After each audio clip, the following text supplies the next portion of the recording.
क्या नाम है आपका? मैं महिपाल आर्य, पूर्व सरपंच गांव मिर्जापुर और पूर्व प्रधान सरपंच एसोसिएशन जिला फरीदाबाद और उपाध्यक्ष सरपंच एसोसिएशन हरियाणा। सर्व हिंदू सम्मेलन IMT में आप पहुंचे हैं, क्या कहेंगे? बस हिंदू जागृति का ये कार्य, विशेष तौर पे आरएसएस की जो वर्षगांठ है 100वीं, उसके उपलक्ष्य में ये आयोजन किए जा रहे हैं पूरे भारतवर्ष में, हर गांव में, शहर में, नगर में।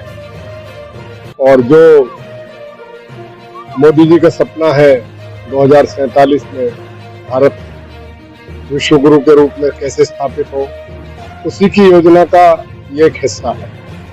क्योंकि हिंदू कोई जाति या धर्म नहीं है, हिंदू एक संस्कृति है। और जब तक दुनिया में हिंदू है तब तक ये दुनिया जिंदा है। क्योंकि हिंदू एक ऐसा धर्म है जो हर किसी को जीने का अधिकार देता है। हमें तो एक कीड़े मकोड़े से लेके जीव जंतु तक के लिए जो है विधान है, और धर्मों में इस तरह का विधान नहीं है। वहाँ पे तो उनके विशेष त्योहारों पे दुनिया भर के करोड़ों की तादाद में जीव जंतुओं को काटा, मारा और त्राही त्राही कराया जाता है। तो इसलिए हिंदू एक संस्कृति ऐसी है जो इस दुनिया की सुरक्षा के लिए आवश्यक है। जब तक हिंदू धर्म की मान्यताओं पे दुनिया नहीं चलेगी तो दुनिया में सुख शांति नहीं आ सकती। और ये समय ज्यादा दूर नहीं है जो मोदी जी का सपना है कि विश्व गुरु कैसे बने, क्योंकि आज विश्व में त्राही त्राही है। आप जहाँ देखो, यूरोप के तमाम देश है, उनके पास कोई रास्ता नहीं है, जीने की विधा ही नहीं है। और हमारे यहाँ पे एक छोटे से बच्चे पे भी जीने की विधा है।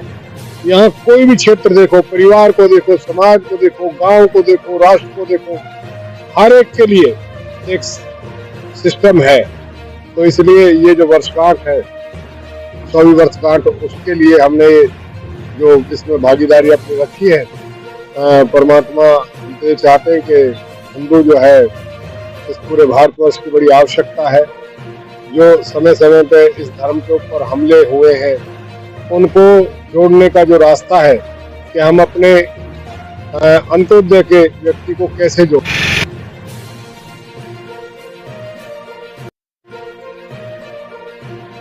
करके चले, तो यही सपना है। और इसी सपने को साकार करने के लिए कार्यक्रम शुरू हुआ है। हमारे भाई साहब आदरणीय सरपंच साहब सूरजपाल जी, उन्होंने, उनकी सारी टीम ने यहाँ पे जो आयोजन किया और हमें तो आमंत्रित किया, पता लगा। हम धन्यवादी हैं तमाम आयोजकों के और विशेष तौर पर प्रधान जी के। और इसके माध्यम से ये जो जागृति का कार्यक्रम है पूरे देश में इसी तरह से आगे बढ़ता रहे, चलता रहे, ऐसी है। आपने पर्यावरण की बात की खुले मंच से और कहा केक काट कर नहीं, पौधारोपण करके ही जन्मदिन मनाएं। बिल्कुल, देखो हिंदू संस्कृति के अंदर काटना कोई वो नहीं है। काटना तो तोड़ने का एक वो घोतक है।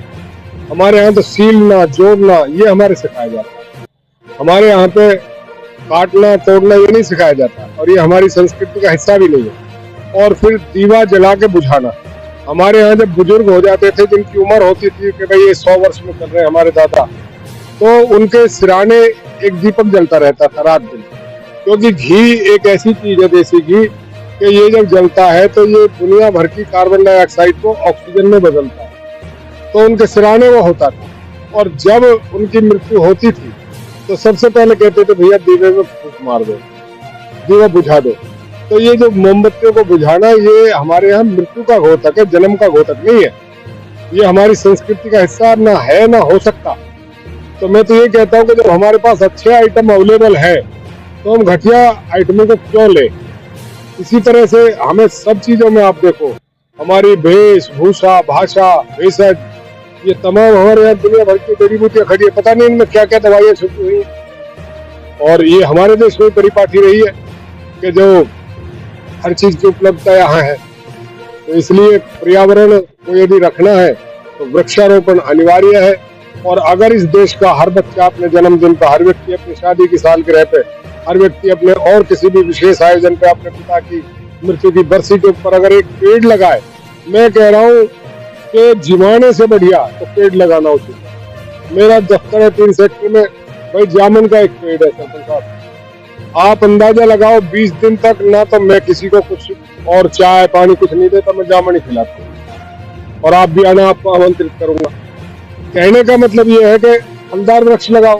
अरे देश का कोई ना कोई तो आदमी खाएगा, कोई गरीब खाएगा, महिला खाएगी, बच्चे खाएंगे, कुछ काम आएगा। और उस केक को, सड़े हुए केक को, गंदे अंडों के बने हुए, गंदे आटे के, मैदा के स्टफ से बनी हुई चीज को हम अपने बच्चों के लिए खुशी जाहिर करें, अगर पेड़ लगा के करें, वही बच्चा बोलेगा मेरा जब पहला जन्मदिन था मेरे पिताजी ने ये पेड़ लगाया था, मेरा जब दूसरा जन्मदिन था ये अमरूद का पेड़ लगाया था, मेरा तीसरा था नींबू का लगाया था। कितना बड़ा काम होगा।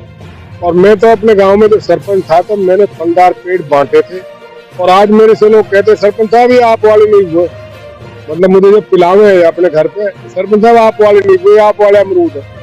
तो कहने का तात्पर्य यह है कि अगर इस तरह की हम परिपाटी को चालू करें तो हमारे बच्चे उससे जुड़ेंगे और उनको जोड़े हम बाकायदे। चलो भाई हफ्ता वाले दिन तेरे पेड़ में पानी देके आते हैं, चलो तेरे पेड़ की नलाई करके आते हैं, उसमें खाद देके आते हैं।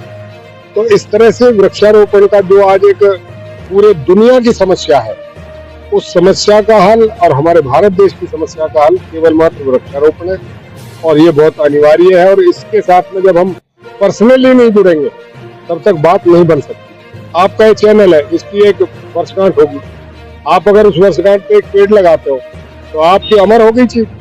हमारे बुजुर्गों की मृत्यु हो, हम क्यों नदियों में डालें उन अस्थियों को, उन अस्थियों को वहीं गड्ढे में रखें और उसके ऊपर पेड़ लगाएं। मेरे गांव में मैंने जो एक क्षेत्र बना रखा है, वो आने को हम शहर के जाते हैं, वो कहते हैं हमारी दादी वाला पेड़ है, ये हमारी माँ का पेड़ है, ये हमारे पिताजी का पेड़ है। उस पेड़ से भावना जुड़ती है, इस तरह से होना चाहिए। क्या नाम है आपका? मैं सूरजपाल भूरा, सरपंच ग्राम पंचायत चांदपुर, जिला अध्यक्ष सरपंच एसोसिएशन फरीदाबाद। सर्व हिंदू सम्मेलन का आज आयोजन किया गया है IMT क्या कहेंगे? सबसे पहले तो मैं जो भी सर्व हिंदू सम्मेलन का जो आयोजन हो रहा है उनके आयोजकों को मैं बहुत बहुत बधाई शुभकामनाएं देता हूं। उन्होंने इतने अच्छे जो प्रोग्राम किए हैं, इन प्रोग्रामों से और कार्यक्रमों से समाज में एक जागरूकता आती है, और जो हमारा जो हिंदू समाज है उसमें भी एक बहुत बड़ी उन्नति का कारण है कि हमारे सर्व समाज इस कार्यक्रमों से सीख लेगा, और जो हमें त्रुटि है हमारे समाज में वो इन सम्मेलनों से दूर होंगी। कहीं ना कहीं देखा जाता है कि इस आयोजन से नैतिक शिक्षा दी जाती है। वहीं बात करें स्कूलों की, स्कूलों में नैतिक शिक्षा दूर हो सकती है, उसके लिए क्या करें? अभी हमारे माननीय प्रधानमंत्री ने PM श्री स्कूल जो शुरू करे हैं, वो उन्हीं का यही विजन है कि PM श्री जो स्कूल है उनके थ्रू हमारे जो बच्चों में जो संस्कार की जो कमी है, जो हमारे देश के रीति रिवाज की जो कमी है, उन स्कूलों में वो पढ़ाया जाएगा। और इसीलिए PM श्री जो स्कूल शुरू करे, ये हमारे प्रधानमंत्री की जो ऊंची सोच है इस बारे में। हिंदुओं के घर वापसी की बात कही जा रही है, क्या क्या प्रयास किए जाएंगे? यही है जी कि हर सर्व समाज को, हर आदमी को समान समझना चाहिए और राजनीति से ऊपर उठ करके समाज को एकजुट करना चाहिए। और जो घर वापसी की जो बात है, तो हमारे अभी महू भागवत जी ने भी एक बयान दिया है, जो हमारे भारतवर्ष में रह रहा है वो हिंदू है, और हमारा भारतवर्ष जो हिंदू राष्ट्र बनाना नहीं है, वो शुरू से ही हिंदू राष्ट्र है। तो उसके लिए मैं सभी से अपील करता हूँ कि कोई जाति बिरादरी की ज्यादा बात ना करके अपने समाज को और अपने देश को आगे बढ़ाने में, अपने देश की उन्नति करने में, हमारे माननीय प्रधानमंत्री श्री नरेंद्र मोदी जी को मजबूत करने में सबका भाग से भागता निभानी चाहिए।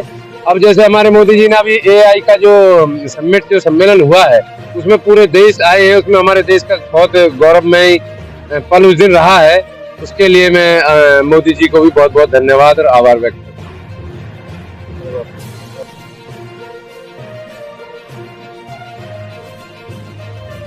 साहब, हिंदुओं में जितना धर्म परिवर्तन हुआ उतना किसी में नहीं हुआ, तो आप मंच से उनके घर वापस की बात कर रहे हैं। असल में हमारे जो कायदे कानून थे वो इतने नरम थे और इतने सहिष्णु थे कि जिसके कारण से हम कहीं ना कहीं किसी ना किसी रूप में हमारे अंदर ये परिवर्तन आया। और आपकी नॉलेज के लिए मैं बता दूं कि 1920 में शुद्धि आंदोलन चला था हमारे क्षेत्र में। आप देखोगे ये गांव इमादपुर है, गांव फतेहपुर है, गांव बुडेना है, ये मुस्लिम गांव थे। और उस टाइम जो इलाके के हिंदू गुर्जर थे उन्होंने अपनी बेटियों के रिश्ते आपस में लेने देने शुरू किए और आज वो हिंदू है। और दूसरा, अब आप देखो, चीन का आदमी है उसको चाइनीज कहा जाता है, जापान के आदमी को जापानी कहा जाता है, अरब के आदमी को अरबी कहा जाता है, तो फिर हिंदुस्तान के आदमी को हिंदू क्यों नहीं कहा जाता? धर्म तो भैया एक केवल मात्र परमात्मा को याद करने का साधन है। चलो उन्होंने अल्लाह के नाम पे अगर याद कर लिया या और किसी नाम पे याद कर लिया, कर लो याद, लेकिन राष्ट्र के प्रति तो हर व्यक्ति का कर्तव्य है। अब वो जब उस बात को कहते हैं कि हमारे लिए देश से पहले धर्म है, तो वो तो फिर चुभने वाली बात है ना। तो देश से पहले धर्म कैसे हो सकता है? धर्म तो अगर मुसलमान है पूरी दुनिया में है तो ठीक है, उनको बता दिया कि भाई आपको ऐसे ऐसे परमात्मा याद करना, गोडे का हाथ लगाओ, नीचे जाओ, ऊपर आओ, ये करो, अल्लाह को यूं याद करो, 5 टाइम याद करो। हमारे भी बता रखा है भाई सुबह शाम दोनों टाइम परमात्मा को याद करो, और भी बहुत सी चीजें बता रखी है, तो उनका पालन करना कोई बुरी चीज नहीं है। लेकिन राष्ट्र के लिए हम सबको धर्म पीछे, राष्ट्र पहले, क्योंकि तमाम दुनिया के जितने भी देश हैं वो अगर आगे गए, जापानी आदमी क्या है, वो हालांकि वहाँ बहुत से बौद्ध धर्म के मानने वाले, लेकिन वो कहते हैं बौद्ध धर्म हमारा बाद में, पहले हमारा जापान, पहले हमारा चीन है।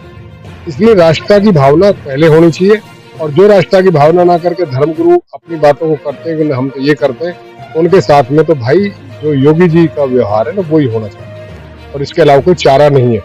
इस देश में अगर आपसी भाईचारा और प्यार पैदा करना है तो पहले देश, उसके बाद में धर्म।